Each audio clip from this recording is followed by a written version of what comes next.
na zo zan wuce ta tagar ɗakinsu kawai har na wuce sai na hango wani abu da ya sa na dawo.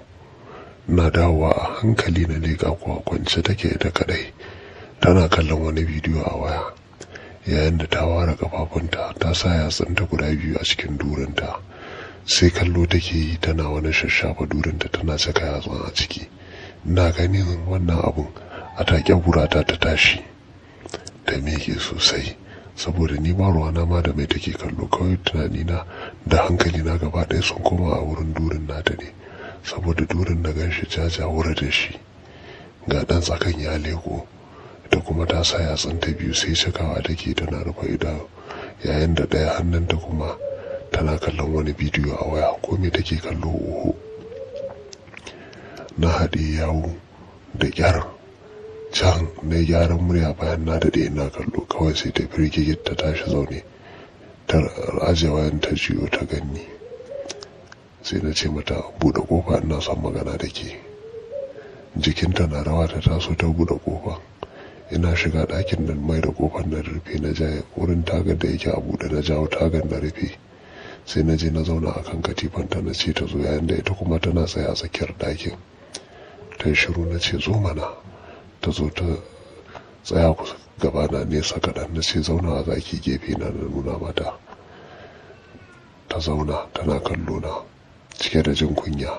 Na ɗauko hannunta kawai na ɗora a kan burana na ce mata ke da kike da ni mai irin wannan, me ya kai ki wannan? In bukata kike ai sai ki neme ni, amma ba ki je kina wahalar da kanki ba, kuma mu muna buƙatar abin nan a ce ba mu samu ba, kuma gashi nan ke kina lalata shi.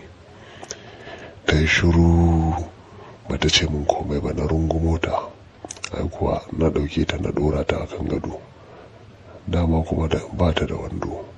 Ai kawai na zaro burana, na zaro buran bai yi wata ba, kawai na luma mata a cikin duri. A wannan da lokacin haka na dinge cinta cinta nake yi, ban ma damu da in taɓa mata nono ba, saboda burana ta riga ta daɗe da miƙewa. Kawai burina shine ya za a yi in mata cin da zan kawo ruwa. Hako na daɗe ina cinta, can kuwa sai ta kawo, ni ma na kawo, muka kawo a lokaci daya. Bayan na kawo ne na sauka daga kanta, sannan na mai da burana cikin wando na jazib na zauna a gefe, ita kuma tana kwance bata tashi ba. Bayan na san ta huta sannan sai na jawo ta. A lokacin ne na fara tsotson nonanta, na fara mulmula mata su ina tsotsa mata su, na fara mulmula mata su ina tsotsa mata su. To ba zan manta ba, kwanakin baya na taɓa mata duwawu, ta zage ni, kuma a gidanmu take. Irin 'ya'yan rukon nan ne da ake kawowa suka girma tun tana karama a gidanmu. Wani abu makamancin haka bai taɓa shiga tsakanin da ita ba, amma dai ta balaga ta cika sosai, ta yi bulbul.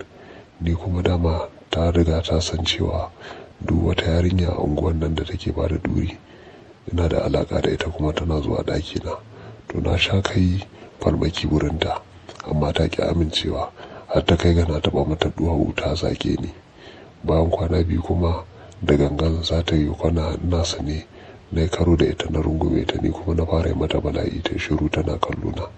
To sai yau dinnan da wannan abin ya faru, ga shi dai na ci ta kuma na ci durinta a buɗe. Bunana ba ta sha wahala ba wurin gano kofan durin nata. Saboda haka mun fara kenan. Na ce mata kinga, duk sanda kike da bukata irin wannan ki neme ni, saboda gara a ce namiji ne yake miki da a ce ke kike makanki, kin ji ko? Ta yi shiru tana kallo na.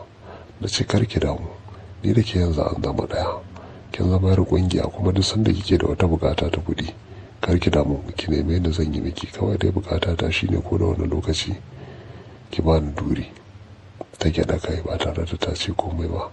Na tashi na gyara wando na, sai da na kai bakin kofa sai na zaro 'yan dubu guda biyu, sai na ji dawo na aje mata. Na ce gashi na in kina da wata bukata ki, ba matsala ba ne, amma karki ji kunyata. Na zo na fice na shiga ɗakina na kwanta. Ina tunanin abin da ya faru kamar a mafarki, saboda da wani ya ce min wayewar garin yau zan ci durin wannan yarinya uwa ne, to tabbas ba zan yadda ba. Amma ka san yadda kaddarori suke faruwa, sai gashi a banza a wofi dama kuma akwai yarinya da nake jira ta zo.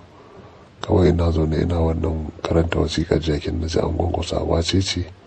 Ta ce min mama ce. Na ce mama? ta ce na ce to shigo mana. Ta shigo, ita ce yarinyar da nake jira ta zo in ci durinta. Tana shigowa kuwa da kanta ta rufe kofa ta zo, muka rungume juna muka kwanta ni da ita. To kasancewar na ci duri ɗazu, yanzu kuma ba da buƙatar duri sai an ɗauki lokaci mai tsawo, sai na ce mata amma ba tafiya zaki ba ko? Ta ce min a'a, zan ɗan daɗe a nan ko? Na ce to don da alamu idan na ce ki cikin sai kin yi bacci sannan zaki tafi ko? Ta yi dariya. Muka tuɓe ni da ita muka yi ta rungume da taɓe-taɓe da tsotse-tsotse. Ba mu ci duri ba, sai dai shafa durin nata nake yayin da ita kuma take shafa burana. Can da ta gabatar da niyyar cinta kawai sai ta taso zaune ta zo ta kama burana ta sa daidai kan wurin kaciya, ta sa a bakinta tana wasa da harshenta. Ko nan da nan burana ta miƙe ta yi ƙarfi sosai, ni kuma ina wasa da nononta, ita kuma tana tsotson burana. A haka dai can da ta gaji sannan ta dawo muka kwanta muka rungume juna. Na ce mata wani aiki ne na gaji, ba zan iya cinki yanzu ba, amma ki kwantar da hankalinki, idan muka ɗan yi bacci ko na minti 15 ne muka tashi za ki ji wannan buran ta miki aiki. Ta ce to shi kenan. Haka na dingi shan nononta, ina shafa gashin durinta har muka yi bacci. Idan na tashi daga bacci zan ba ku labarin yadda muka yi, amma kafin na